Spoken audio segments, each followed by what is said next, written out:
The Mage class in Terraria comprises of using a massive variety of spell tomes, wands, magic guns, and everything in between. Mages grow a lot in power during their adventure, but what if we did something crazy and break the class completely? How's it going, crew? This is HappyDays, and today we're going to see how overpowered you can make the Mage class in Terraria. Now before we get started, we need to explain how this video is going to work. As the title of this video states, we're going to look at how overpowered you can make the Mage class in Terraria, which means I'll only be looking at weapons with the magic damage type. As always, we'll be looking for the most overpowered mage weapons, armor, and accessories that are available at 5 major stages of the game. These stages are a brand new world before your first boss fight, just before the Wall of Flesh battle, the start of hard mode before your first hard mode boss, just before the Golem battle, and finally post Moonlord victory with every item in the game available. In each section I'll be farming, looting, and crafting the absolute best mage equipment available at that stage of the game. Also, based on your feedback from our previous overpowered ranger video, I'll also represent the best mage weapons in each subcategory, including wands, magic guns, and spell tomes in each stage. Any buffs are allowed, such as potions, furniture, or set bonuses, as long as they're available at the stage of the game we're currently exploring. As you all know, there are literally tons of mage weapon, armor, and accessory combinations in Terraria, so if during this video I suggest something you do a bit differently, that's totally okay, and I'd love to hear your ideas in the comments below.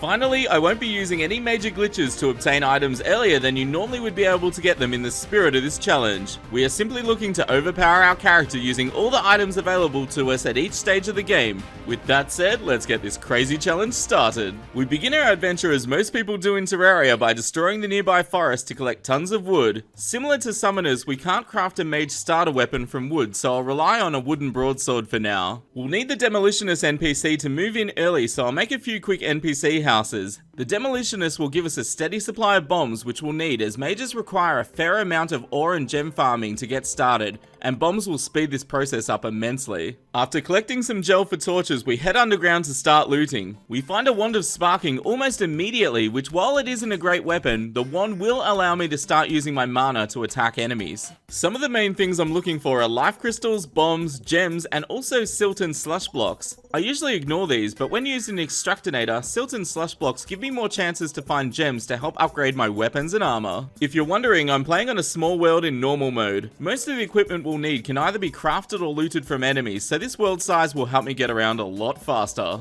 I return to base to quickly drop off some loot and get some basic crafting stations set up, and to my complete amazement, I happen to have enough materials to make an emerald wand, which will give us an early power boost. I also buy a pig from the merchant and some bombs from the demolitionist before heading to the Crimson, as there's another powerful weapon I want to try and find there. After finding the Crimson in our world, I start by blocking off the enemies and set up a spawn point, and also craft some shadewood armor before blasting my way down to the Crimson Hearts. I want to smash Crimson Hearts for several reasons. Firstly, I want a meteorite to spawn as soon as possible so I can mine up some meteorite ore for early upgrades. The other reason is that I have a chance to get my hands on the Crimson Rod. The Crimson Rod is a unique magic weapon that spawns a cloud that rapidly deals damage to enemies underneath it. It's slow going, but with amazing luck, the second heart drops the Crimson Rod, and now we're ready to tackle the meteorite to get our first mage armor set. After finding the meteorite crash location, I cast a Crimson Cloud to help keep the meteor heads at bay, whilst I use dynamite and bombs to make short work of the ore. Our emerald wand is helping a lot with direct damage, and I take my time to collect more ore than I need, as I can sell the extra to help with reforging later on. Back at base, it's time for our first major upgrades. I craft a set of meteor armor, which gives us a massive 21% boost to our magic damage. We also craft a ham axe, space gun, and platinum pickaxe, as well as buy some more bombs. Now I don't have to worry about any more meteorites falling in my world. I built a sky bridge to easily collect fallen stars each night.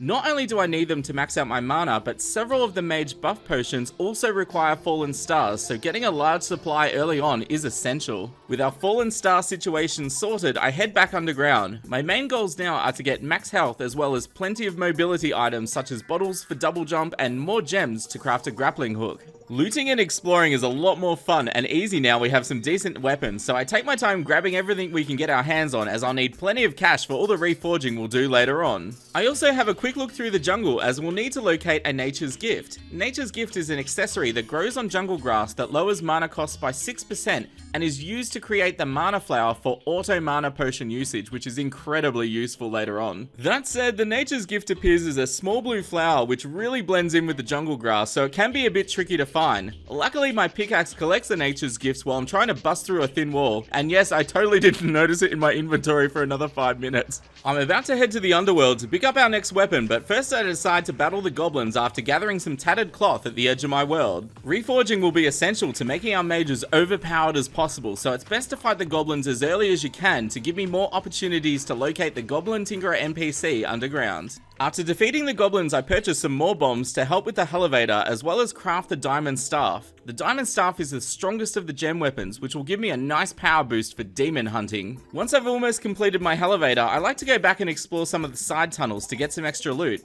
I also happened to bump into the Goblin Tinkerer, so I quickly buy some rocket boots in a Tinkerer's workshop. I'll worry about reforging later, as I don't really have enough money to max out my modifiers yet. We've almost done everything a mage can do before their first boss fight, but there's still a few last minute power-ups we need to get our hands on. After reaching the underworld, it's time to start farming for the demon scythe. I really don't mind farming at this stage, because I can also get started building my wall of flesh runway and loot all the ruined houses while I'm at it. I can also mark any shadow chests I find with torches to collect later once I get a shadow key. This part does take ages, but luckily I found a battle potion in an underworld pot to speed things up a little. Just as I'm about to go crazy from farming, a demon finally drops my prize, and gratefully I can escape from the underworld for now.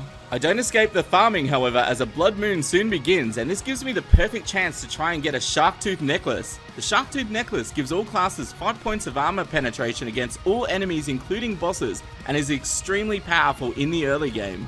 After getting a shark tooth necklace, it's about time to start organizing my character's buff potion supply. Buff potions give your character an incredible boost in Terraria, and a lot of them are actually available early in the game, such as Iron Skin, Regeneration, Swiftness, and so on. I'll put an image on screen with all the relevant buff potions available at this stage of the game, as well as the Mage exclusive buffs that will get us one step closer to being completely overpowered. I return to base to pick up some supplies, and to my absolute amazement, the Traveling Merchant actually has a Celestial Magnet in stock. This is an incredible accessory for mages that allows you to collect stars dropped by enemies from a distance, similar to a heart reach potion. I then purchase some flares from the merchant as I need to solve my money problems, and I think I have just the trick to do it. Heading to the jungle, I quickly set up a little safety box for myself and equip my flower boots. I shoot several flares at the ground and start swinging my bug net like crazy. What's happening here is that the flares are destroying the grass I'm standing on, and the flower boots are simultaneously trying to replace the grass, causing an endless loop.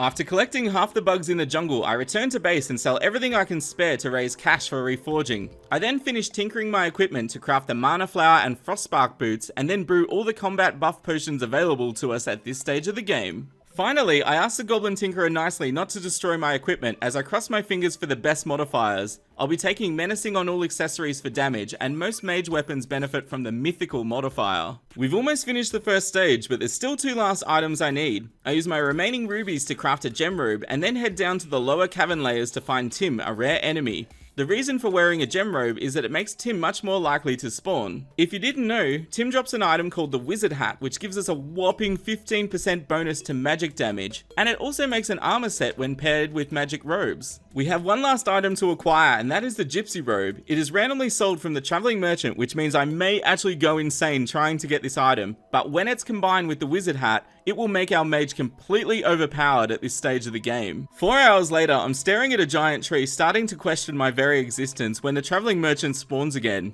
I fire a few warning shots at him to let him know that my sanity is rapidly fading, so he finally produces the Gypsy Robe we've been after. As always, the first stage is arguably the biggest in the game in terms of power-ups available, but here's what I managed to achieve pre-hard mode without fighting a single boss. We have the Demon Scythe, Diamond Staff, Space Gun, and a Crimson Rod. Although the Meteor Armor is a lot easier to get, our Wizard Hat, Gypsy Robe, and Meteor Boots is much stronger, giving us a massive boost to damage and critical strike. We also picked up the Mana Flower, Celestial Magnet, and the Shark Tooth Necklace accessories, which is always powerful early on. I know this will likely come up in the comments, so I want to give an honorable mention to the Water Bolt. I know it can appear at the top of the dungeon early game, but technically it is a post-Skeletron weapon, so in the spirit of this challenge, I left it out of this stage, but feel free if you want to include it in your build. It's time to start stage 2, and that means we can access everything up to the Wall of Flesh battle. Now that bosses are available, I make straight for the jungle to challenge the Queen Bee. The bee gun it drops is an excellent crowd control weapon that will help in the dungeon and against the Wall of Flesh.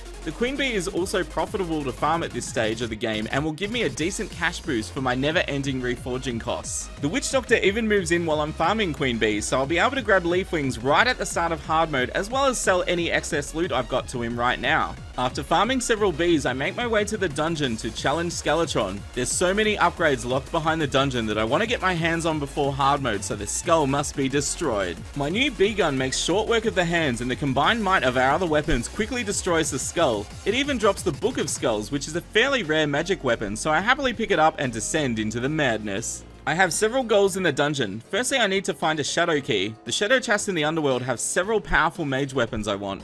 I also need an alchemy table, as mages churn through buff potions, so saving materials will be a huge help. I'm also hoping to bump into the mechanic. She sells a decent fishing rod available at the start of hard mode, which I'd like to make use of, and I'll need some wire for some OP tricks I will share with you later in this video. The shadow key takes forever to find, but thankfully I find one in the far corners of the dungeon, so with a full inventory we move on to the next step. With our new upgrades and the shadow key, I head to the underworld to loot the shadow chests I couldn't get to earlier. We find a flower of fire in our first shadow chest, which will be a massive help at the start of hard mode. I take my time to make sure to smash lots of pots along the way, as they'll drop plenty of loot as well as some decent potions. In one of the last shadow chests I find a flame lash, which is a massive power up to my magic missile and will deal heavy direct damage to mobs and bosses alike.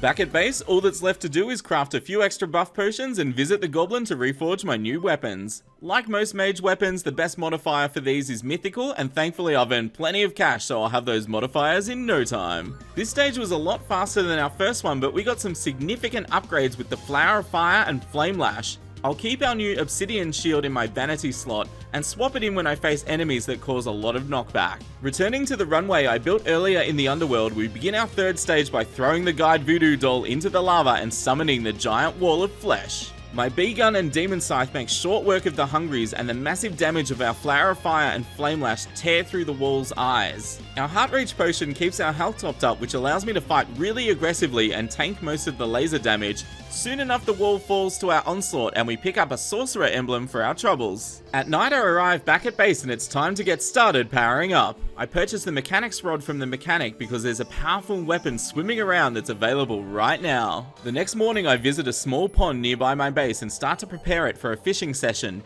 It's still a little small, so I dig the pond a little deeper and use the water duplication method to quickly fill it up. Fishing in the Hallow gives me roughly a 1 in 200 chance to catch the crystal serpent and mage weapon with my current fishing gear. Since I'll be catching crates too, I may as well relax here and get a stack of them to save me having to mine up hard mode ores. Catching a crystal serpent takes forever, but finally I catch my prize and move on with our challenge. Before opening all of my crates, I head to the jungle to visit the witch doctor. I purchase a set of leaf wings before heading down to the underground snow biome to find my next weapon. Down in the snow biome, I'm hunting for ice mimics to get a flower of frost. The best way to farm for mimics is to blast open a huge area with explosive, which makes it easier to move around and for enemies to spawn. Luckily, I bump into the wizard and pick up a bunch of items, including greater mana potions and a spell tome for a weapon upgrade I'll be crafting very soon. This saves me time searching for him later on, which I'm very grateful for. I end up with a huge farming area and collect a fair bit of loot to sell along the way. Finally, an ice mimic drops the flower of frost, which gives me the ability to hit enemies with the frostburn debuff, further increasing our damage potential. Back at base, I open all my crates and sort out all of the loot. After upgrading to a hard mode anvil, I decide to craft a set of titanium armor. The reason why I chose titanium over adamantite armor is that adamantite mage armor has lower stats with a set bonus that only reduces mana cost, whilst titanium armor has higher damage and the useful shadow dodge set bonus that I'll be making use of very soon. I also craft a meteor staff using the leftover meteor bars from earlier and the sky fracture with the light shards I got while fishing, which will surely come in useful for our upcoming boss fights. With our upgraded equipment, I head to the dangerous underground crimson. The next weapon I want to get is the golden shower, and I'll need some ichor to craft it. Ichor is such a powerful ability in Terraria. When a character is debuffed with it, they lose a massive 20 defense points, which makes the golden shower one of the ultimate secondary weapons in the game to back up your main firepower. When I return to the surface, I find that it's raining, which is the perfect opportunity to farm for one of the last weapons I need, the Nimbus Rod. The Nimbus Rod drops from angry Nimbus enemies, which only spawn when it's raining. The rod has a fairly low drop chance, so I prepare for a long farming session, but to my total surprise, it drops rather quickly, which I am very thankful for. The last weapon I need to pick up is the laser rifle from the Wall of Flesh. As I mentioned earlier, some of the feedback on our last OP video was that people would like to see the strongest weapons from all subcategories showcased at each stage, and the laser rifle is a huge upgrade to our B-gun. The poor Wall of Flesh doesn't stand a chance against our upgraded equipment, and I farm it some more to pick up another emblem for an upgrade I'll get my hands on soon. Back at base, I craft the Golden Shower, and with all our new buff potions ready for bosses, all that's left is to reforge my new weapons. With stage 3 over, it's time to fight some hard mode bosses. This stage had a lot of new upgrades available to us, and by utilizing fishing early, we were able to power up very quickly. Our new direct damage weapons are the Crystal Serpent, Sky Fracture, and Flower of Frost. We picked up a Nimbus Rod and Golden Shower as support weapons, and the Laser Rifle and Meteor Shower for crowd control. Finally, we have a set of Titanium Armor, a Sorcerer Emblem, and Leaf Wings for mobility. I've moved my Obsidian Shield back to the Vanity slot as I'd like to focus more on damage this challenge. Stage 4 is here and I can't wait to test out my new equipment on some bosses. There's some insanely powerful weapons available straight away, but that requires defeating Duke FISHRON, so I quickly collect some truffle worms and prepare for battle. After setting a spawn point at the ocean, I use the Crystal Ball buff and summon the evil fish. I craft 2 Nimbus Clouds above the arena and use Meteor Shower to help with Sharknadoes. The Sky Fracture and Crystal Serpent work well when he's charging right at me, as they fire in a straight line. FISHRON is also vulnerable to Ichor, so Golden Shower is a massive help in this fight, and I cast it whenever the debuff wears off to reduce his defense by 20. It's really slow going, but eventually I take him down, but unfortunately he drops a flare on, so while my buffs are still active, I summon another one hoping to get something soon. Thankfully, the second FISHRON drops the Razorblade Typhoon. This was the main weapon I wanted from FISHRON, but I'll keep trying for the Bubble Gun and FISHRON Wings as well. After reforging the Razorblade Typhoon, I keep farming FISHRONs and the fight is much easier thanks to the homing attacks of the Typhoon, which soon gets me the FISHRON Wings. Amazingly, I get the Bubble Gun on my last Truffle Worm, and now we're massively powered up. It's time to keep the boss rush going. After reforging our new equipment, it's time to dish out the pain to the mech bosses. The combination of all our overpowered upgrades is so much that the mech bosses get destroyed in mere seconds. The next morning I use my hallowed bars to craft a pickaxe axe, and then we use our souls from the mech bosses to make an Avenger emblem. Our Celestial Magnet accessory can also combine with it to create a Celestial Emblem, giving us a 15% damage boost. Our next goal is to get Spectre Armor, which requires defeating Plantera and then collecting lots of Chlorophyte and Ectoplasm. After summoning Plantera, I can simply fly circles around it while firing my bubble gun to deal tons of damage, and Razorblade Typhoon helps clean up the tentacles in its second form. After this battle, I'll visit the dungeon first, as that gives Chlorophyte and Life Fruit time to grow and spawn around our jungle. I make a rough mob farm in the dungeon by simply mining out a large area so I can easily move around. It's not perfect, but it allows me to farm mobs at a steady pace while being protected from projectile attacks. I need a total of 33 ectoplasm to craft the Spectre Armor. It takes a while, but I'm getting a bit extra so I can craft both the Spectre Hood and Spectre Mask, one which boosts healing and the other which boosts our damage. Lastly, I spent some time farming in the Underground Hallow earlier to get a Hallowed Key. This unlocks the Hallowed chest in the dungeon containing the Rainbow Gun, which is a great support weapon similar to our Nimbus Rod and Golden Shower. Returning to the jungle, I start grabbing all the Chlorophyte and Life Fruit I can get my hands on. To complete the Spectre Armor set with both hoods, I'll need about 396 Chlorophyte ore. It seems like a lot, but because Life Fruit spawns fairly far apart from each other, I should finish collecting both at around the same time. Once I find the last Life Fruit, I head back to base as we're almost finished this stage. Back at base, I turn all my Chlorophyte ore and Ectoplasm into Spectre Bars. I then craft the Spectre Armor with both hoods, as well as a naughty present to fight the Frost Moon, as there's still a few weapon upgrades we can get. I farmed a few more Wall of Flesh to get another emblem, as I'll make another Avenger emblem to further boost our damage. I swap out my boots for my FISHRON wings, which gives me plenty of mobility as I start to focus more on increasing damage in our accessory slots. Once nighttime is here, I summon the Frost Moon in hopes of getting my hands on the Razor Pine and the Blizzard Staff. I get lucky and an Everscreen drops the Razor Pine quite early on, but I simply cannot get the Ice Queen to drop a Blizzard Staff. I take some time to set up a proper mob grinding arena. This involves forcing mobs to spawn on a small platform to rapidly destroy them and get to later waves quicker. I've actually made a full video guide on building something like this if you're interested. I've got the link to it in the description. This arena works great, and I quickly get up to wave 11, and with amazing luck, the first Ice Queen drops the Blizzard Staff, which I don't notice straight away because I didn't think I'd get one so soon. Still, this arena will be useful for an absolutely overpowered trick I'll show you later in this video. Back at base, all that's left to do is reforge our new weapons to their best modifiers and move on to the last stage of our challenge. This stage had plenty of upgrades for us, including a set of Spectre armor and tons of weapons, including the Razorblade Typhoon and the Blizzard Staff. There are so many mage weapons available at this stage of the game, so for honorable mentions, you could easily swap in some of your favorites like the Venom Staff or the Magnet Sphere if you prefer those over the weapons I chose in this stage. This is it, guys. We've made it to stage 5, which is the final stage of our challenge, and now everything in the game is available to us to become truly overpowered. I head straight to the temple to challenge Golem. Defeating Golem unlocks a lot of new upgrades for us, as well as opens the path to the Moonlord itself. I need quite a few items from Golem, so I make sure to collect all the power cells I can as I explore the Lizard Temple, as well as lots more loot for reforging my equipment. After setting up a basic arena in the Golem chamber, I get the battle started. Poor Golem doesn't stand a chance against our OP Mage. I hit him with Nimbus, Rainbow, and Ichor, and then destroy its arms with our Razor Pine.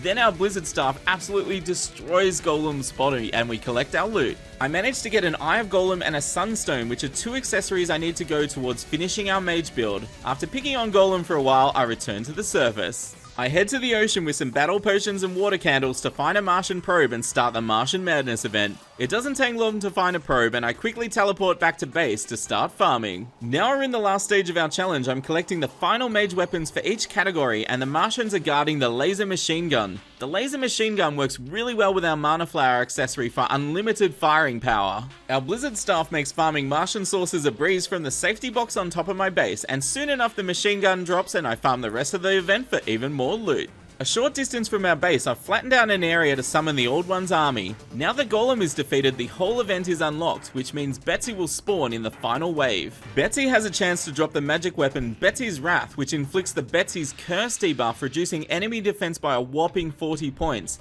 Even better, it actually stacks with the Golden Shower for a total of 60 enemy defense reduction, which is absolutely insane. It does take quite a while to farm this event because it progresses quite slowly, but on my 4th time through, Betsy finally drops our new magic weapon and we get ever closer to the Moonlord. The next morning I use our solar tablet to summon a solar eclipse. I need to get a moonstone from the vampires that spawn in this event to go with our sunstone to craft a celestial stone accessory. Thankfully, I can use the arena I made earlier for the Frost Moon to rapidly churn through the solar mobs and drop down to the platform occasionally to pick up any loot that's dropped.